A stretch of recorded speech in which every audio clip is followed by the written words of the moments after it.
Hi Shane, you asked how obsidian gets to be so smooth and shiny. Well, the smooth part has to do with the size of the crystals, and the size of crystals has to do with whether magma had enough time and space to order its material into crystals.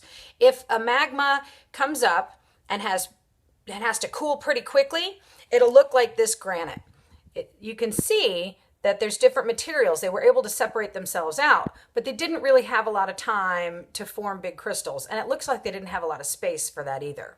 Now, this granite is made of the same material, but it looks like it had more time to form crystals. So it cooled more slowly than the other rock. But it also doesn't look like it had a lot of space. They're all kind of smushed together. So they didn't have time to get all its crystal forms done together. Now, this stone had plenty of time to form crystals, and it had the space for all of them to come to their full form. This fluorite is one crystal.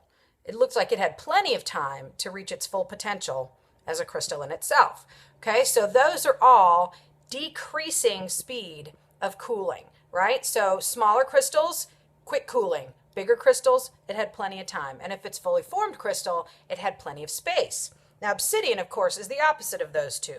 It didn't have time or space. Obsidian was coming up out of the ocean at great pressure at the bottom of the ocean.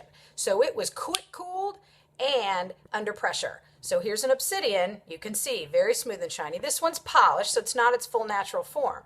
But I wanted to touch on the concept of cleavage too. You can see down here at the bottom, it's broken a little bit. There's no cleavage in something that's an obsidian because it's an amorphous form, but it breaks in a very characteristic way called conchoidal fracture, kind of rounded forms. So it's sort of its own kind of cleavage.